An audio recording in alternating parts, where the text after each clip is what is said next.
어릴 때부터 가까이 지내던 친척 한 분이 계셨습니다. 제 어머니 고모님이신데요. 할머니라고 부르지 않고 저는 어렸을 때부터 그분을 고모 할머니, 고모 할머니 이렇게 불렀습니다. 그러면서 그 댁이 멀든지 가깝든지 꽤나 자주 고모 할머니 댁에 갔습니다. 제 마지막 기억은 좁은 골목길 허름한 그 집 안에 쬐끄만 툇마루가 있어요. 제가 이렇게 딱 누우면 꽉 차는 마루예요. 방이 2개가 있었는데 거기에 이렇게 늘 앉아 계셔요. 그 고모 할머니의 모습은 마른 체형, 키가 좀 크셨어요. 그 옛날 분이신데도 키가 상당히 크셔서 젊은 모습은 제가 기억이 나지 않지만 나이 드신 모습만 제가 기억을 하고 있어서 저는 그 고모 할머님 댁에서 종종 많은 시간들을 보냈습니다. 그래서 그 방 안에 앉아 있다든지 텔레비를 켜놓고 본다든지 그러면서 시간을 보냈는데요. 그러다가 집에 가려고 이제 일어서려고 하면 그 고모 할머니가 꼭 말씀을 해주세요. 왜 벌써 가려고? 어떤 때는 내가 김치 부침개 할 테니까 먹고 가라고. 어쩔 때는 밥을 먹고 가라고. 밥 금방 이렇게 비벼서 줄 거니까 그거 먹고 가 하고 하신 말씀이 기억이 납니다. 몇 해 전에 돌아가셨기 때문에 이제는 그 소리를 이제 더 이상 들을 수는 없죠. 그런데 오늘 본문에 나타난 주님의 마음이 어쩌면 그 고모 할머니의 마음, 제가 떠나려고 했을 때 저를 붙잡으면서 조금 더 있지 왜 그냥 가 하는 그 마음이 아니었을까. 한 명이라도 찾아와줘서 고맙지만 뭔가 아쉽고 씁쓸한 마음이 드는 그런 고모 할머니의 마음 같은 주님의 마음이 오늘 본문에 그려져 있습니다. 그 마음이 17절, 18절에 있는 말씀에 그대로 있죠. 10사람이 다 깨끗함을 받지 아니하였느냐? 그 9은 어디 있느냐? 이 이방인 외에는 하나님께 영광을 돌리러 돌아온 자가 없느냐? 한편으로는 책망처럼 들리는 그런 연달아 하는 질문 속에서 예수님께서는 우리에게 무엇을 나타내 보이고 싶어 하셨을까요? 본문을 살펴보면서 주님의 마음 혹은 주님이 품으신 그 뜻이 무엇인지 생각해 보려고 했습니다. 만일 우리가 오늘 주님의 마음을 알게 된다면, 주님께서 품으신 그 뜻이 무엇인지 알게 된다면 이 시간을 통해서 우리는 주님을 만나고 주님의 음성을 듣는 것임을 여러분들이 아시기를 바랍니다. 여러분 삶 속에서 이런 일들이 자주 그리고 오래오래 있었으면 좋겠습니다. 여러분이 아시다시피 누가복음은요, 예수님의 생애를 처음부터 끝까지 기록하는 목적이 있었습니다. 그리고 그 가운데 갈릴리를 떠나서 예루살렘으로 가는 예수님과 제자들의 여정을 아주 길게 기록하고 있는 것을 우리는 볼 수가 있습니다. 누가복음 9장 51절에서 갈릴리를 떠났습니다. 그리고 예루살렘을 가시기 시작을 해서 19장 28절에나 돼서야 예수님이 예루살렘 근처에 가시게 됩니다. 물론 시간적인 순서나 장소에 민감하지 않게 기록되어져 있기 때문에 9장부터 19장 사이의 일들이 언제 어디서 일어났는지는 잘 드러나 있지 않습니다. 어쨌거나 오늘 본문은 그러한 여정 가운데서 갈릴리와 사마리아 땅 경계 어디서인가 여겨지는 그 마을에 들어가신 때에 일어난 사건이라고 되어 있습니다. 여러분이 아시다시피 유대인과 사마리아인은 서로 상종하지 않고 지냈죠. 아니죠. 아예 반목하면서 지냈습니다. 서로 원수같이 지냈습니다. 그런데 무슨 일인지 이 마을에는 나병 환자가 10명이 있었고, 그리고 그 나병 환자 10명 중에는 사마리아 사람과 유대 사람이 섞여 있었던 것 같습니다. 10명 중에 하나가 사마리아인이라면 나머지 9명은 유대인일 확률이 높습니다. 그것은 예수님께서 그들을 보시고 제사장에게 몸을 보여라 라고 했을 때에 모두 다 알아듣고 길을 떠났다라고 하는 것을 보면 알 수 있습니다. 그리고 예수님께서 돌아오신 그 사마리아 사람에게 하신 말씀을 보면 추측할 수가 있습니다. 그 마을에 사는 10명의 나병 환자들은 육체적으로, 정신적으로 혹은 사회적으로, 종교적으로 고통을 당하고 있었기 때문에 그들이 서로 함께 하는데 그리 크게 어려움이 없었을 것입니다. 나병 환자의 고통을 서로 너무나 잘 알고 있기 때문에 서로 돕고 서로 돌보지 않으면 살아갈 수 없는 질병이었기 때문에 그들은 함께 있을 수가 있었습니다. 거기에다가 그들은 소망을 하나 품을 수가 있게 되었습니다. 그것은 예수님이라고 하는 분이 나병 환자를 고쳐주었다라고 하는 소문이 그들에게 들렸기 때문입니다. 누가복음 7장에 보면 한 나병 환자를 예수님이 고쳐주십니다. 그래서 그들은 소망을 가지고 있었습니다. 예수라고 하는 사람은 뭔가 다른 분이야. 뭔가 능력이 있는 분이야. 그것을 알고 있었고 그분을 만나면, 예수님을 만나면 자신들도 어쩌면 그 나병 환자로서의 고통스러운 삶을 끝낼 수 있다는 희망을 가지고 있었을 것입니다. 그러던 차에 동네가 시끌벅적합니다. 떠들썩해졌습니다. 무슨 일일까?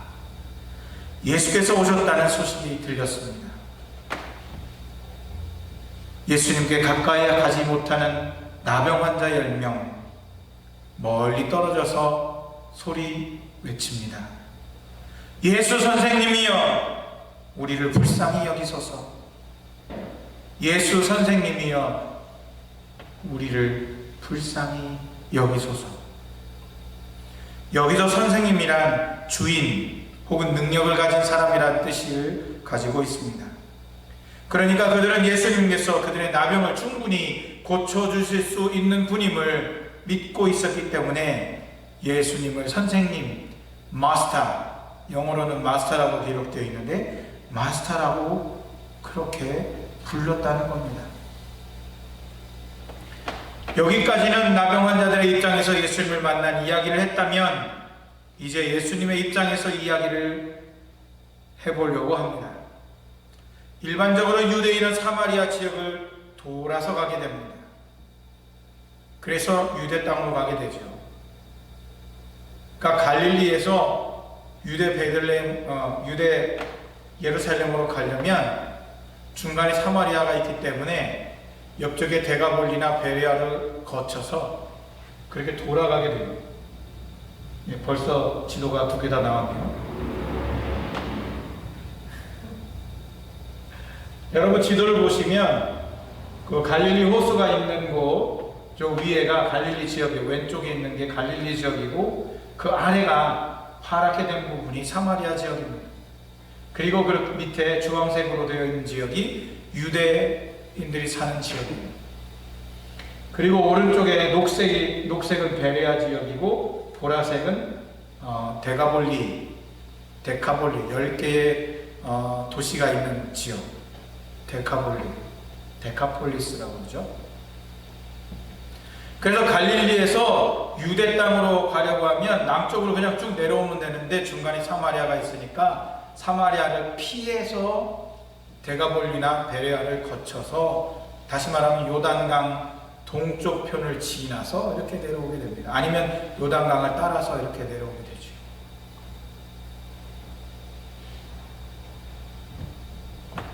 그런데 예수님은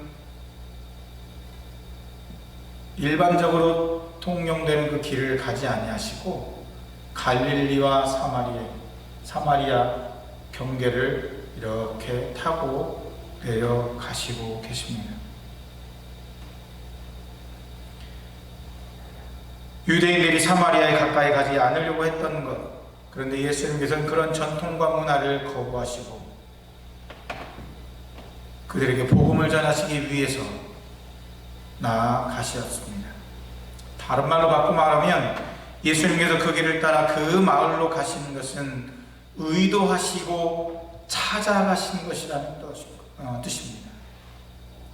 거기에 사는 10명의 나병 환자들을 만나시기 위해서 그 길로, 그 마을로 가셨다는 겁니다.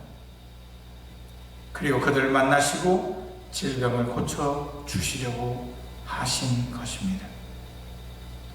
소망을 품은 그들을 외면하지 아니하시고 찾아가신 것입니다. 그리고 그들에게 참 주인이 누구인지 알려주기를 원하셨습니다.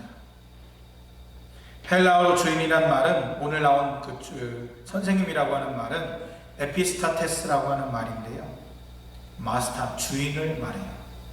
힘이 있는 사람. 10명의 나병 환자들은 우리를 불쌍히 여겨달라고 멀리서 소리쳤습니다. 예수님께서는 그들에게 긍휼을 보여주셨습니다. 그리고 믿음의 역사가 나타났습니다. 가서 제사장들에게 너희 몸을 보이라고 하는 말씀을 믿고 가는 그들에게 가는 그 길에 병이 나았습니다. 확실하고 분명하게 달라진 모습을 그들은 확인할 수 있었습니다.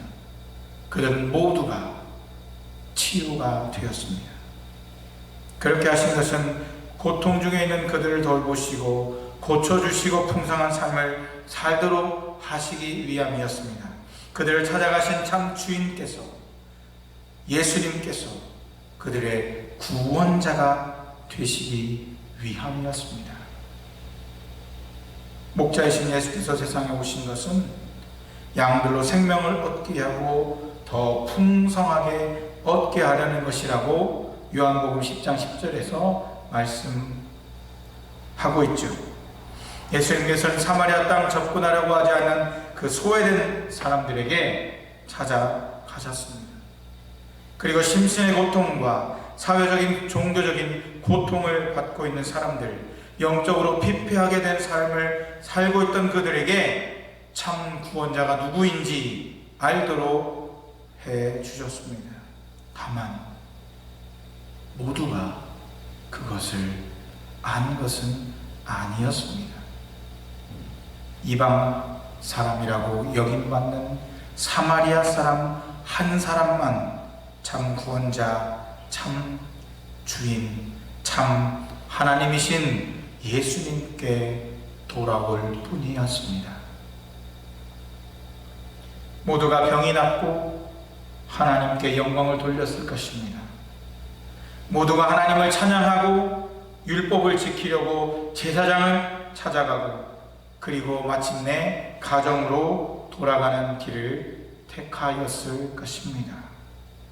그런데 단 한 명, 누가 자신의 병을 고쳐주었는지, 누구 때문에 고통 가운데 있던 그의 삶을 달라지게 만들어 주었는지 정확하게 이해하고 돌아온 한 사람. 누가복음의 기록자인 누가는 콕 집어서 그가 유대인에게 멸시받고 인간 취급받지 못했던 사마리아 사람이라고 말하고 있습니다. 유대인이었을 나머지 9은 어떻게 된 것일까요? 사마리아 사람이 돌아와 감사 인사를 드리며 참 주인 참 구원자 예수님의 발 아래 엎드렸습니다. 그는 하나님께 영광을 돌리러 돌아왔습니다. 그는 거기서 하나님을 만났습니다.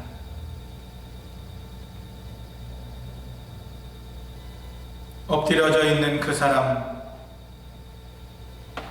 거기 서신 예수님께서는 나머지 9을 찾고 계십니다. 안타까운 심정으로 나머지 9이 어디 있느냐고 물으십니다. 왜 그렇게 나머지 9명을 찾으셨을까요? 처음 말씀으로 돌아가 생각해 봅니다. 예수님께서는 예루살렘으로 가시는 길에 10명의 나병 환자가 사는 그 마을을 향하여 그 길을 가셨습니다. 그들의 소망에 가득 찬 믿음을 보시고 긍휼히 여기셔서 자비를 베풀어 주셨습니다. 나병 환자들은 모두 완벽하게 치유를 받았습니다. 여기까지 예수님께서 바라셨다면 굳이 이 지역으로 나오지 않으셔도 됩니다. 그들을 만나실 필요도 없으십니다. 예수님께서 바라시고 믿고 병이 낫는 것을 우리는 잘 알고 있습니다. 여러분, 그냥 그렇게 두어도 그들의 병은 나았을 수도 있습니다. 주님이 원하시면 그렇게 하실 수 있기 때문입니다. 그런데 예수님이 바라시는 것은 믿으며 병이 낫고 기쁨으로 돌아가 자기 삶을 사는 데 있지 않았다는 것입니다. 예수님께서 그들에게 바라시는 것은 참 믿음의 삶, 하나님과 친밀한 교제를 원하시는 것이었습니다. 하나님을 만나는 것. 멀리서 예수님께 소리 지르며 기도만 하는 것이 아닙니다. 가까이 나와 예수님의 발 아래 엎드려 감사하면서 내 믿음이 너를 구원하였느니라 하는 아낌없는 칭찬을 들으며 예수님의 삶에 동참하고 깊은 교제를 나누는 삶을 살라고 예수님은 그것을 바라시는 것입니다. 쉽게 말해 하나님을 만나서 하나님과 더불어 사는 삶을 살라고 하는 것을 바라셨습니다. 요즘 말로 바꾸면, 요즘 유행하는 말로 바꾸면 예배자의 삶을 살라고 그것을 바라셨습니다. 그들의 이전의 삶은 예배하기 어려운 삶이었습니다. 육신이 아팠습니다. 정신적인, 영적인 고통이 심각했습니다. 사회적인 배타로 소외감을 느꼈고 종교적인 면에서도 배제되어서 마음껏 예배할 수 없는 그런 삶이었습니다. 그 자리에서 예배의 자리는 상상하기 어려운 것이었습니다. 구원자여 주님이신 예수님께 간구하고 응답받는 것으로 예배자의 삶이 완성되어지지 않는다는 것입니다. 가까이 다가와서 음성을 듣고 온전한 구원을 이루는 삶이어야만 예배자의 삶이 되어지고 주님과의 친밀한 관계가 이어지게 됩니다. 그런 삶을 예수님께서는 바라고 계셨습니다.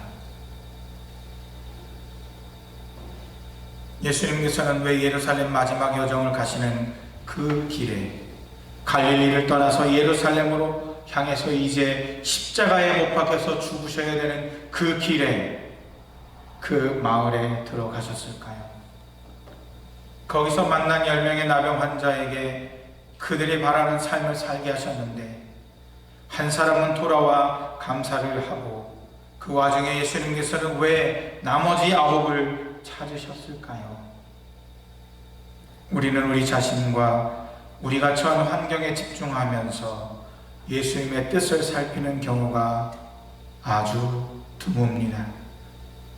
하나님은 우리의 아버지 되셔서 우리와 함께 살고 싶어 하십니다. 우리와 함께 하는 시간을 기다리고 계십니다. 저희 고모 할머니 말씀처럼 벌써 가려고? 더 있다 가도 돼 하시는 하나님의 바람과 뜻을 살펴보는 이 시간 되기를 바랍니다. 하나님께서는 우리와 영적인 교제를 깊이 가지고 싶으시다는 것입니다. 그것을 아시기를 바랍니다. 과거에도 현재에도 미래에도 우리는 예배를 통해 하나님과 교제할 것입니다. 그리고 그러한 삶을 살아가는 것을 주님은 바랄 것입니다. 친밀한 관계는 교제가 아니면 맺혀질 수가 없지요.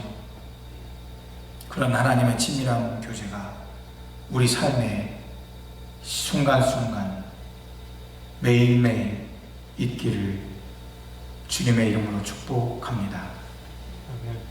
기도하시겠습니다.